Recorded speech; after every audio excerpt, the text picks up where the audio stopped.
자, 우리 앞뒤 좌우 돌아보시면서 인사합니다. 여디디야 사랑합니다, 축복합니다, 한번 인사합니다.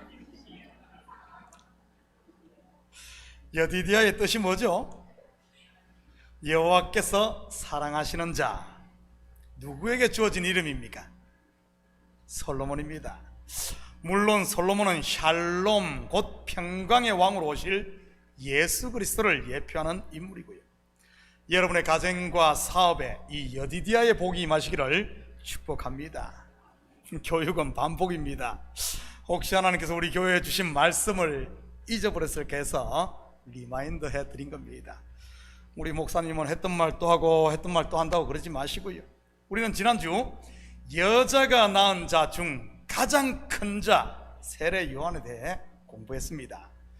먼저 여자가 낳은 자가 어떤 의미라고 했습니까? 여자는 성경에서 언약을 말하는 것으로, 언약에는 옛 언약과 새 언약이 있습니다. 바로 옛 언약인 율법의 역할을 가장 잘 감당한 자가 바로 이 세례 요한이라는 그런 의미입니다. 그렇다면 율법을 주신 목적이 무엇입니까? 인생의 아담됨을 드러내는 것입니다. 물론 이 아담이라는 말은 붉은 흙, 먼지라는 뜻으로 죄를 말하는 것입니다. 이런 자기의 아담됨을 일찌감치 깨달은 다윗의 고백을 한번 들어볼까요? 시편 51편 5절입니다. 내가 죄악 중에서 출생하였으며 어머니가 죄 중에서 나를 잉태하였나이다. 다윗만 그런 것이 아닙니다. 전도서를 기록한 솔로몬 또한 인생의 아담됨을 알고 있음을 보게 됩니다. 전도서 5장 15절입니다. 그가 모태에서 벌거벗고 나왔은즉 그가 나온 대로 돌아가고 수고하여 얻은 것을 아무것도 자기 손에 가지고 가지 못하리니. 욥 또한 같은 고백을 하는 것을 볼 수 있지요. 욥기서 1장 21절입니다. 이르되 내가 모태에서 알몸으로 나왔사온즉 또한 알몸이 그리로 돌아가올지라. 주시니도 여호와시요 거두시니도 여호와시오니 여호와의 이름이 찬송을 받으실지니다 하고, 솔로몬이나 욥이 말한 벌거벗고 모세에서 나왔다는 말이 우리 시루라기 하나 걸치지 않고 태어난 갓난아기의 모습만을 말하고자 하는 것일까요? 여러분, 아닙니다. 성경은 그렇게 단순하지가 않아요. 그렇다면 성경에서 벌거벗었다는 것이 의미하는 바가 무엇이겠습니까? 선악과를 따먹고 눈이 밝아져 자기들의 벌거벗음을 알았던 하마르티아, 곧 죄를 의미하는 겁니다. 그렇다면 왜 하나님께서 선악과 즉 율법을 주신 것이겠습니까? 바로 인생들의 아담됨, 곧 벌거벗었음을 드러내 옷을 입혀주기 위해서인 것입니다. 잠시 있다가 말라버릴 인생들이 만든 무화과 잎으로 만든 옷이 아닌 하나님이 친히 준비하신 가죽옷 말이지요. 유월절 어린 양으로 오신 자기 아들 독생자 예수 그리스도를 죽이심으로 얻게 되는 하나님의 의의 옷, 그리스도의 의의 옷 말입니다. 결국 율법 곧 초등교사의 최종 목적은 벌거벗은 아담, 벌거벗은 자에게 옷을 입혀주시는 예수 그리스도께로 인도하는 것이었습니다. 예수께로 죄인을 인도하는 순간 율법에 주신 목적, 율법의 미션은 완성되는 것이니까요. 이 일을 세례 요한보다 더 확실하게 한 사람이 없다는 말입니다. 얼마만큼 확실하게 증거하는지 볼까요? 요한복음 1장 35절에서 37절입니다. 또 이튿날 요한이 자기 제자 중 두 사람과 함께 섰다가 예수께서 그니심을 보고 말하되 보라, 하나님의 어린 양이로다. 두 제자가 그의 말을 듣고 예수를 따르거늘. 하나님으로부터 말씀을 받은 구약의 마지막 선지자 세례 요한이 오실 메시아에 대해 설교하고 있는데 마침 예수님이 그곳에 나타납니다. 요한이 어떻게 하죠? 그냥 손가락으로 가리키며 지금까지 내가 말한 그분이 저분이다 라고 말합니다. 뭐 미사 여구 갖다 붙일 것 없이 그냥 저분이다 하는 거예요. 그러자 지금까지 자기를 따르던 두 제자가 바로 예수님께로 가서 예수님의 제자가 됩니다. 이것보다 더 확실하게 예수께로 인도하는 사람이 어디 있습니까? 혹시 그 두 제자가 누구인지 아십니까? 요한의 제자였다가 저분이다 하니까 그냥 바로 그냥 가버린 사람 말이죠.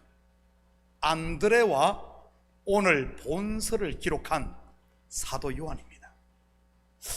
메시아가 눈앞에 있으니 무슨 설명이 필요하겠습니까? 가장 확실한 것이지. 또한 세례 요한을 증거를 받은 안드레와 요한의 결단은 어떻습니까? 물론 세상의 눈으로 보면 진짜 어리없는 인간들이지. 지금까지 그렇게 나를 따르다가 그런다고 좀 바로 갑니까? 뭐 한 이틀이나 기도해보고 갈게 이래야지 그냥 바로 가면 돼. 세례 요한의 입장에서는 서운할 수도 있지요. 아무리 그러셔도 그렇지 말입니다. 그런데 사실이 이것이 바로 올바른 신앙의 자세입니다. 진리를 알면, 참을 알면 바로 거기에 올인할 수 있는 이런 믿음 말입니다. 안드레와 요한만 그랬을까요? 아닙니다. 사도 바울도 마찬가지 아니었습니까? 자기가 쌓은 율법의 의를 생명처럼 붙들고 있던 그가 진리이신 예수를 만나자 그 모든 옛것들을 배설물처럼 버리고 예수님께 올인해버립니다. 여러분, 아닌 줄 알면서도 인정에 끌리고 욕심에 끌려 결단하지 못하는 성도들이 이 시간 얼마나 많습니까? 아닌 줄 아는데도 벗어나지 못하고 매인 사람들은 말이죠. 그것이 무슨 의리인 줄 착각하면서 말이지요. 사실은 의리가 아니라 함께 멸망으로 달려가는 것인데 말입니다. 그러면 어떻게 되겠어요? 롯의 두 사위처럼 소돔이 불탈 때 같이 타버리는 겁니다. 그는 흥하여야 하겠고 나는 쇠하여야 하리라. 저는 우리 식구들이 흥하는 자와 함께 하심으로 큰 자들 되시기를 축복합니다. 나의 아담됨을 깨달아 나의 먼지인 내 욕망 이런 것들은 꽉감히 버리고 예수 그리스도를 영접하고 그분을 따름으로 말이지. 끝까지 간다 하면서 먼지 구덩이에 뒹굴며 다른 사람에게 먼지만 날렸어야 되겠어요? 먼지는 알곡과 쭉정이를 가르는 성령의 풍부 앞에서 여러분 아무리 내가 끝까지 간다 해도 갈 수가 없는 겁니다. 여러분, 풍구가 뭔 줄 알아요? 우리 어르신들은 아실 텐데 풍구 뭐죠? 바람 풍자, 기구 구자. 이거 돌리면 바람이 막 일어나가지고 타작할 때 알곡과 쭉정이를 가르는 기구입니다. 콩이나 팥을 어떻게 추수한 줄 아십니까? 가을이 되면 콩이나 팥은 통째로 뽑아서 그냥 말립니다. 그러면서 마르면 그것을 모아다가 마당에 깔아놓고 도리깨질을 합니다. 도리깨질. 그래서 도리깨질 하면은 콩이 다 떨어지죠. 그러니까 막 튕겨 나옵니다. 그러면은 그 겉에 있는 줄기를 걷어냅니다. 그러면 바닥에 콩과 껍질이 남는데 그것을 담아다가 풍구에 넣고 돌리면 껍질은 밭으로 날려가고 알곡은 도르륵 해가지고 밑에 가마니에 담깁니다. 여러분, 이 풍구, 제가 살던 시골 동네에서는 그래도 풍구가 있는 집은 좀 부자였어요. 근데 우리 같은 집은 풍구가 없으면 어떻게 하는 줄 압니까? 그것을 바닥에 그것을 키에다가 담아가지고 일일이 이렇게 하면서 그 콩 타작했던 기억이 납니다. 여러분, 성경에서 겉의 것이 상징하는 것이 뭡니까? 율법입니다. 물론 속의 것, 곧 알맹이는 진리인 것이고요. 그독과 속옷 비유도 같은 맥락인 겁니다. 참 그런 것을 보면 만물 속에도 우리의 일상 속에도 하나님의 이 계시가 들어있는 것을 보게 됩니다. 이것을 신학적인 용어로 일반 계시라 그러죠. 겉의 것은 날려가고 알맹이는 곡식 곧 창고에 들어가는 것 말입니다. 여러분, 무엇이 끝까지 갑니까? 무엇이? 겉의 것, 율법으로 쌓은 내 자랑이 아닌 예수 그리스도로 말미암아 주어진 이 영생, 먼지나 껍질이 아닌 이 알고 이 참만이, 속사람만이 영원히 끝까지 가는 줄 믿으시기 바랍니다. 여러분, 콩을 하면 어떻습니까? 콩 알맹이는 추수를 해서 곡식 뭡니까? 창고에 들였다가 내년에 또 심고 또 그것을 추수해서 내년에 또 심고, 여러분이 지금 먹고 있는 콩은 2000년, 5000년, 만년, 5만년, 10만년, 뭐 지구의 역사가 얼마 되는지는 모르겠습니다만은 100만년, 1000만년이 된다면은 그때부터 있은 콩이 지금까지 오는 것이요, 앞으로 100년, 1000년, 만년 후에도 알맹이는 이어집니다. 껍질은 어떻습니까? 바람에 날려가 거름이 되고 없어지는 것이지. 우리의 속사람이 그렇습니다. 예수로 말미암는 속사람, 이것은 끝까지 가는 겁니다. 여러분, 어떤 것을 붙들겠습니까? 끝까지 가는 예수를 붙들겠습니까? 아니면은 잠시 있다 없어질 먼지를 붙들고 끝까지 가겠습니까? 그런데 안타깝게도 흥하는 예수, 흥하는 것이 아닌 쇠하는 것을 붙들고 끝까지 가고자 하는 무리가 있습니다. 그들이 누구인지 볼까요? 오늘 본문 19절입니다. 유대인들이 예루살렘에서 제사장들과 레위인들을 요한에게 보내어 네가 누구냐 물을 때 요한의 정언이 이러하니라. 누구죠? 유대인들. 여기서는 자기의 실체를 숨기며 두리뭉실하게 유대인들이라고 했는데, 뒤에 보면 핀셋으로 탁 집어내듯 그들이 누구인지 밝힙니다. 24절을 볼까요? 그들은 바리새인들이 보낸 자라. 뒤에 누가 있죠? 바리새인들. 여러분, 얼마나 야비합니까? 자기의 실체를 숨기고 레위인들, 제사장들을 앞세워가지고 사람을 보내고 뒤에서 조종하는 이 바리새인들. 이 바리새파는 헬라어로는 파리사요이, 그리고 히브리어는 페루심이라고 하는데 그 뜻은 분리시키다, 격리시키다, 고립시키다는 뜻입니다. 예수님 당시 이 바리새인들은 약 6,000명쯤 되었다고 하는데, 성경에서 예수님을 대적했던 무리들이 바로 이들입니다. 이들에 대해 예수님께서는 마태복음 23장에서 7화를 선언하시고요, 그 중 하나만 볼까요? 마태복음 23장 15절입니다. 화 있을진저 외식하는 서기관들과 바리새인들이여, 너희는 교인 한 사람을 얻기 위하여 바다와 육지를 두루 다니다가 생기면 너희보다 배나 지옥 자식이 되게 하는도다. 그렇다면 왜 예수님께서는 이들에게 이렇게 화를 선언했을까요? 그들이 게으르고 열심이 없었을까요? 아닙니다. 당시 이 바리새인들보다 더 열심히 했던 사람들은 찾아보기 힘들었습니다. 본절에서도 언급했듯이 이들은 교인 한 사람을 얻기 위해 바다와 육지를 두루 돌아다녔습니다. 한마디로 말하면 열심히 덕심했던 사람들이지. 이런 사람 대표 중에 한 사람이 누군 줄 압니까? 바울 아니었습니까? 예루살렘에 있는 예수 믿는 사람들을 잡아들이는 것도 모자라 이방 땅 다메섹까지 가서 예수 믿는 사람들을 잡으러 갔으니 말이지. 한마디로 말하면 끝까지 간다는 것입니다. 그런데 그렇게 열심히 해서 얻은 교인을 어떻게 합니까? 그의 눈을 멀게 하고 귀를 멀게 하며, 그렇게 해서 결국에는 배나 지옥 자식을 만들어버립니다. 고립시키고 분리시켜서 말이지. 이것을 요즘 현대용어로 말하면 뭐 가스라이딩 시킨다 그러나요? 이단들이 이 방법을 쓰고 있지 않습니까?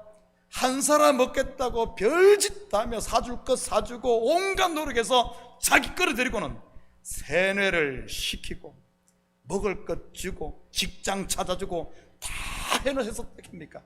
절대 자기의 무리를 빠져나가지 못하게 하고는 결국에는 세상과 고립시킵니다.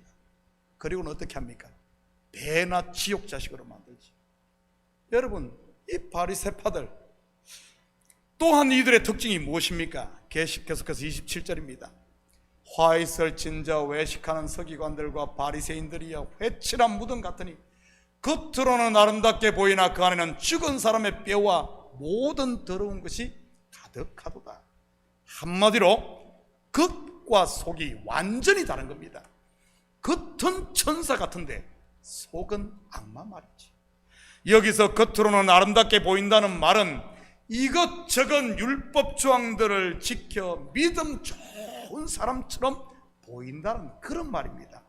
기도도 많이 하고 봉사도 많이 하고 구제도 많이 하고 성경도 모르는 게 없고 말이지요. 그런데 속에는 사람을 죽이는 악독과 시기와 질투와 그리고 분냄과 당짓는 것 각종 거짓으로 가득 차 있다는 그런 말입니다. 그렇다면 이러한 바리새인들이 지금은 없을까요? 멀리 볼 것이 아니라 우리 공동체 속에 더 가까이는 내 속에 말이지. 하나님을 대적하고 교회를 힘들게 하며 내 의를 드러내기 위해 다른 사람을 죄인 만들고자 하는, 나를 드러내기 위해 어떻게든 짓밟으려고 하는 이런 속성들 말입니다. 여러분, 이런 것이 내 속에 있습니까? 그것 끌어안고 끝까지 가지 마시고 빨리 내려놓고 돌아설 수 있기를 축복합니다. 여러분, 성령의 바람이 불면은 끝까지 간다 하지만은 다 바람에 날려가 먼지가 되고 많이 나.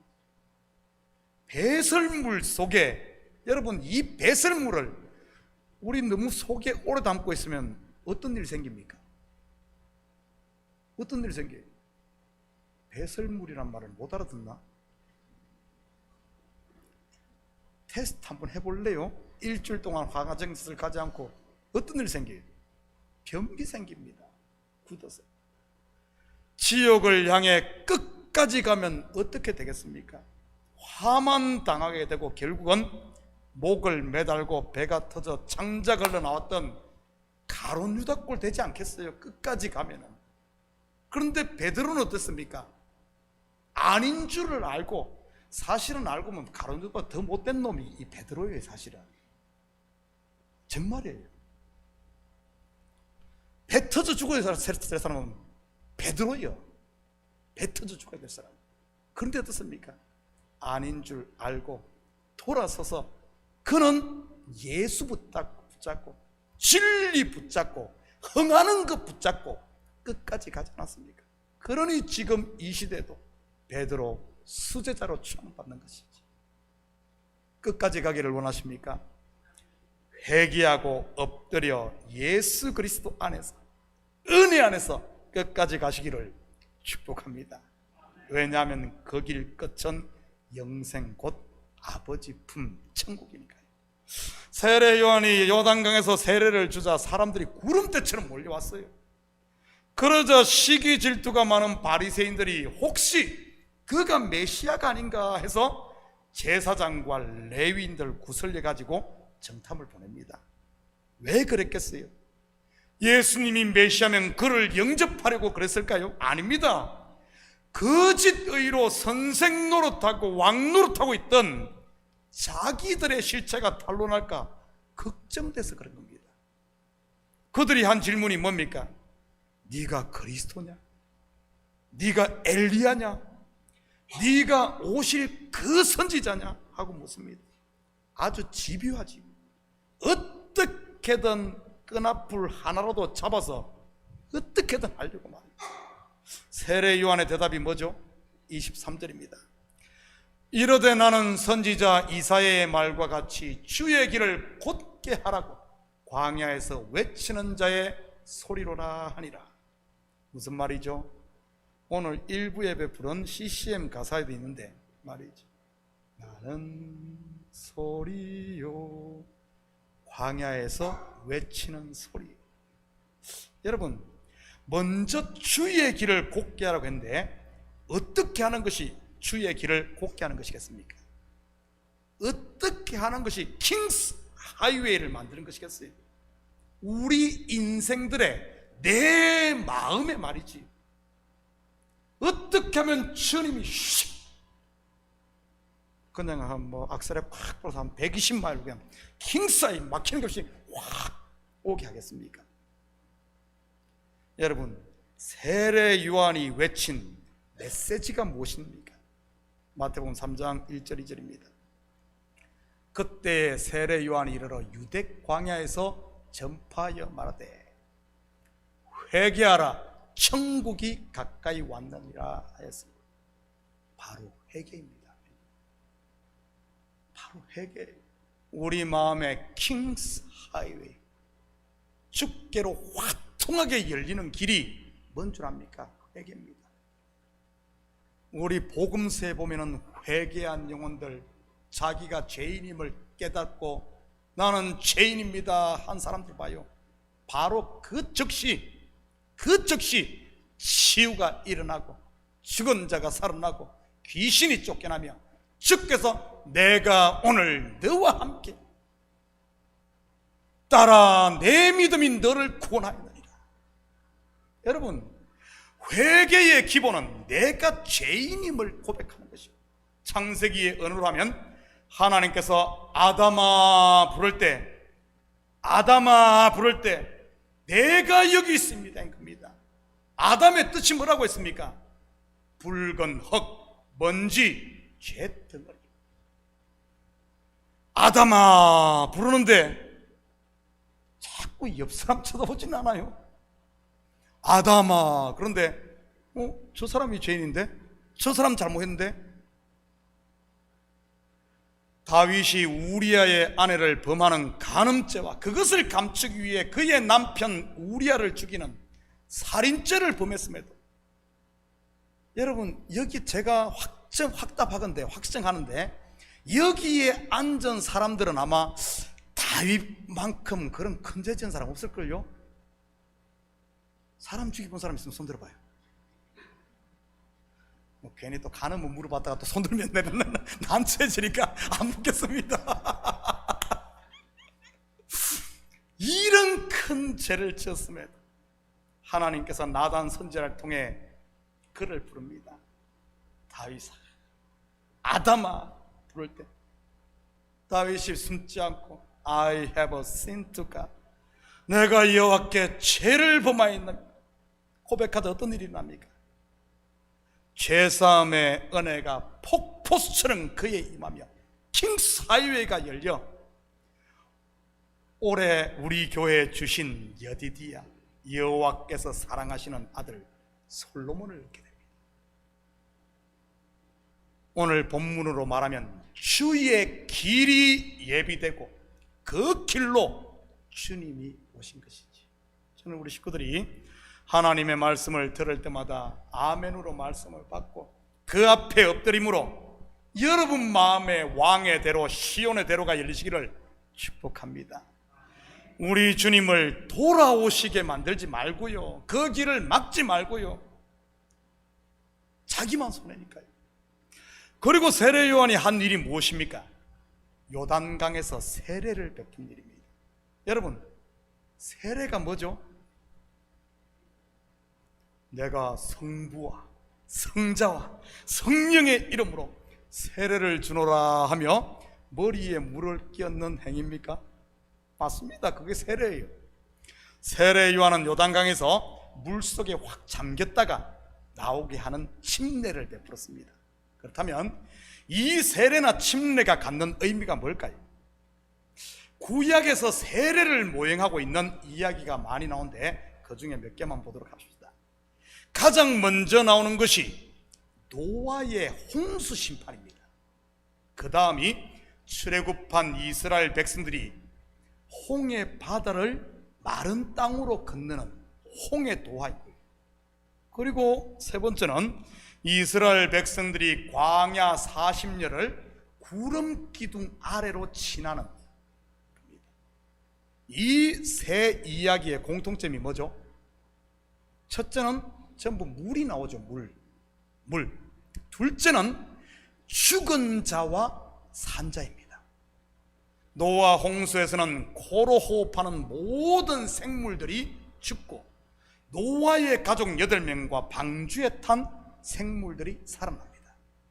이스라엘의 홍해 도하 때에는 애굽의 군대 바로의 근위대가 그 홍해로 달려갔다가 전부 몰살하여 죽고 이스라엘 백성들이 홍해에서 살아납니다.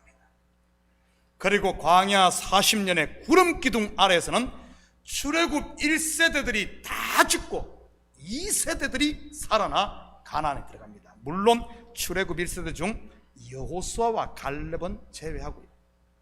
이처럼 세례는 죄악 가운데 태어난 옛사람의 죽음과 예수 그리스도의 보혈의 피로 살아난 새 사람의 태어남을 상징하는 것이 세례입니다. 또한 이러한 세례에 대해 베드로 사도는 더 적극적으로 해석까지 합니다. 한번 볼까요? 베드로전 3장 20절 21절입니다. 그들은 전에 노아의 날 방주를 준비할 동안 하나님이 오래 참고 기다리실 때 복종하지 아니하던 자들이라. 방주에서 물로 말미암아 구원을 얻은 자가 몇 명뿐이니 겨우 8명이라. 물은 예수 그리스도께서 부활하심으로 말미암아 이제 너희를 구원하는 표니 곧 세례라. 이는 육체의 더러운 것을 제하여 버림이 아니요 하나님을 향한 선한 양심의 간구이라. 세례의 핵심이 뭐죠? 죽이는 것이 아닌, 옛날 것 씻어내는 것이 아닌, 죽이는 것이 아닌 하나님을 향한 선한 양심의 간구, 즉 새 생명을 얻은 자로서 끝까지 은혜 아래 거하며 천성을 향해 달려가는 이것이 세례의 핵심이란 겁니다. 마치 아이가 태어나면 점점 자라 성인이 되어 사람 구실을 해야 하는 것처럼 말이지. 세례 요한이 베푼 세례가 이와 같다는 말입니다. 요단강에서 세례를 받고 요한 제자로 있으면서 이대로 가 조사오니 하며 요단강에다가 초막을 짓고 요한 밑에서 그렇게 평생 사는 게 세례의 목적이 아니란 겁니다. 요한으로부터 세례를 받았으면 어디로 가야 합니까? 바로 영생의 주인이신 예수 그리스도께로 가야 되는 겁니다. 다시 말해 새 사람으로 거듭났으면 새 사람 흥하는 쪽으로 끝까지 가는 것이 세례라는 말이지. 그런데 우리 속성은 어떻습니까? 순간순간 옛날로 돌아가려는 이런 옛사람의 속성이 우리 속에 남아있지 않나요? 애굽에서 나왔으면서도 조금만 흐르면 애굽으로 돌아가자, 그때가 좋았는데 하는 이런 것들 말입니다. 조금만 교회에서 뭐가 되고 잘 되면은 이건 내가 한 것 아닌가, 이 교회를 부흥시킨 것이 내가 설교를 잘해서 한 것은 아닌가, 내가 헌금을 많이 해서 한 그런 건 아닌가, 내가 충성해서 된 건 아닌가 하는 마음이 은근히 속에서 올라오는데 주위에서 알아주질 않네? 그러면 어떻습니까?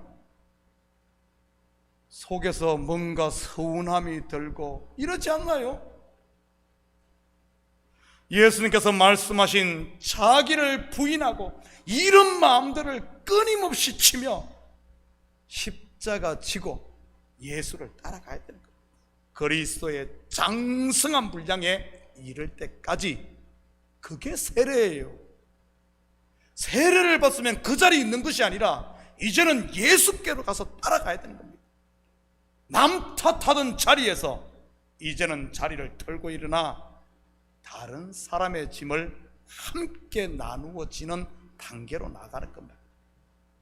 여러분, 혹시 여러분 가운데 아직도 세하는 쪽, 세례를 받았음에도 요단강을 떠나지 못하고 요한에게 빌부터, 세례 요한입니다, 사도 요한이 아니고요, 세례 요한의 빌부터 가지고 내 육신의 정욕과 이런 거에, 내 자존심에 끝까지 가고 있는 분 없습니까? 나는 우리 식구들이 흥하는 쪽, 예수와 함께 끝까지 갈 수 있기를 축복합니다. 26절 27절입니다 요한이 대답하되 나는 물로 세례를 베풀거니와 너희 가운데 너희가 알지 못하는 한 사람이 있었으니 곧 내 뒤에 오시는 그이라. 나는 그의 신발끈을 풀기도 감당하지 못하겠네. 누가 한 말이죠? 세례 요한. 예수님이 한 말 아닙니다. 세례 요한. 세례 요한은 율법에 속한 사람입니다. 당시 유대 사회에서 주인의 신발끈은 누가 푸는지 아십니까? 요즘에 뭐 신발들이 하도 좋아가지고 신발끈 안 풀고도 그냥 쑥 집어넣었다 쑥 뺄 수 있죠. 그런데 당시는 대부분 이런 뭐 구두, 나이키 이런 게 아니고 전부 샌들이었어요. 샌들. 신발끈을 묶지 않은 샌들은 쉽게 벗겨졌기에 밖에 나갈 때는 꼭 신발끈을 묶었습니다. 그리고 집에 돌아와서는 신발끈을 풀어야 해요. 도시에 사는 우리들이야 뭐 흙을 밟을 일이 없기 때문에 하루 종일 돌아다녀도 발냄새 나는 거 말고는 뭐 먼지는 안 묻죠. 그런데 당시 팔레스타인 지역은 어떻습니까? 한 번 나갔다 오면 온 신과 발이 먼지투성이 아니겠어요? 그래서 신발끈을 풀어주는 이 사람은 종들 중에서도 가장 낮은 종이 풀었습니다. 세례 요한이 이 말을 한 것은 나는 예수님의 신발끈 풀기도 감당치 못하겠다. 겸손의 의미도 있지만 예수님과 자기를 비교했을 때 다른 사람이 자기를 그리스도라고 예수라 그러니까 비교했을 때 겸손의 의미도 있지만 또 다른 의미가 있습니다. 세례 요한 아래에 머무는 것, 율법 아래에 있는 자의 위치가 어떠함을 보여주는 말입니다. 스스로는 율법을 다 지켜 의인 행세를 하고 사람들로부터 길거리에서 문안을 받고 다른 사람들을 정죄하며 자기는 잘난 척 할지 몰라도 그랬던 사람이 누굽니까? 바리새인들 아닙니까? 그들의 실상이 어떻다는 겁니까? 신발끈 푸는 종이라는 말입니다. 율법의 종로로 하는, 멸망의 종로로 하는 신발끈 푸는 종이라는 말이에요. 그에 비해 세례를 받고 오늘 두 제자처럼 예수님께로 쫓아가 그의 제자가 되고 그의 품에 안긴 사람. 요한계시록 23장 3절에서 5절입니다. 다시 저주가 없으며 하나님과 그 어린 양의 보좌가 그 가운데 있으리니 그의 종들이 그를 섬길 것이며. 여기서 그의 종은 누구의 종입니까? 세례 요한의 종이 아니라 예수를 믿고 예수의 제자 되고 하나님의 아들이 된 예수의 종. 그의 얼굴을 볼 것이요 그의 이름도 그들의 이마에 있으리니 이 이마에 예수의 이름, 하나님의 이름이 있다는 거예요. 다시 밤이 없겠고 등불과 햇빛이 쓸데없으니 이는 주 하나님이 그들에게 비치심이라. 그들이 세세토록 왕노릇하리로다. 바로 그리스도와 더불어 세세토록 왕노릇합니다. 여러분, 지금 여러분이 서 있는 곳이 어디입니까? 제가 확신하건대 다 여기에 계신 분은 예수 그리스도를 주로 고백한 세례받은 사람. 그런데 지금 여러분의 선 곳이 어디예요? 그리스도와 더불어 은혜와 평강이 왕노릇하는 그리스도 안에 있는 왕자에 있습니까?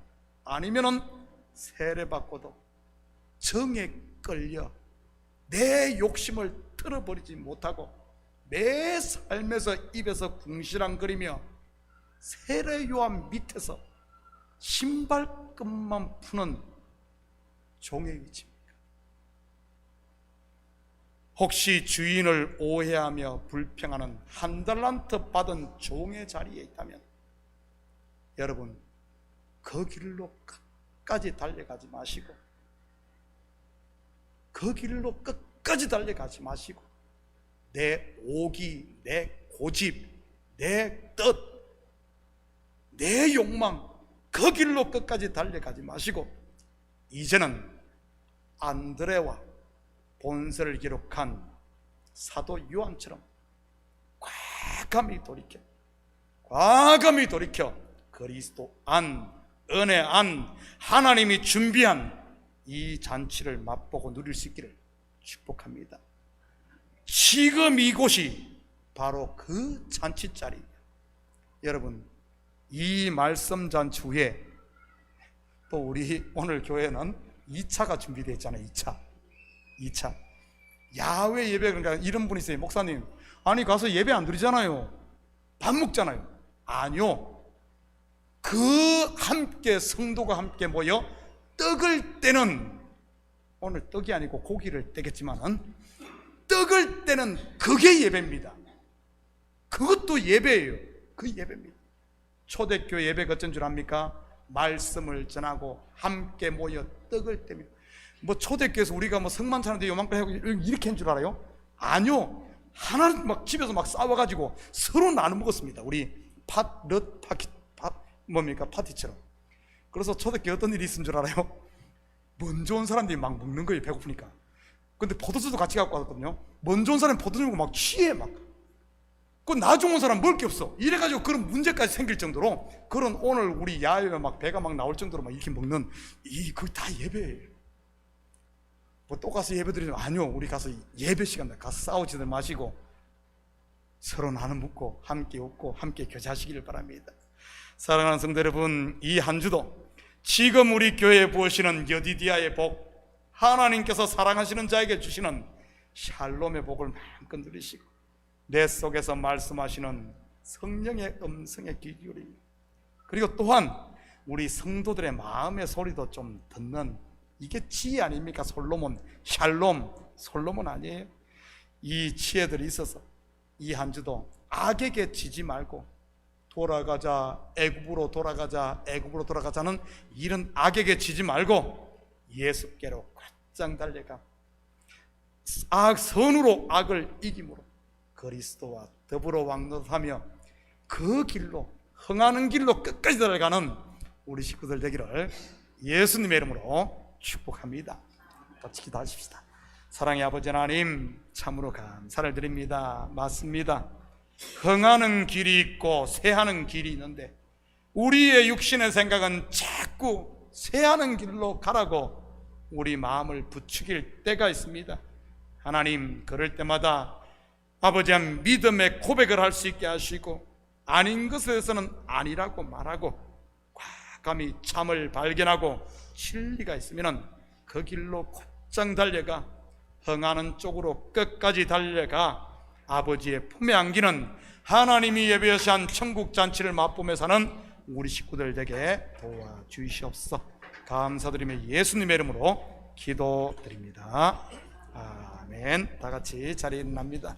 우리 찬송 478장 이 찬송 들으시고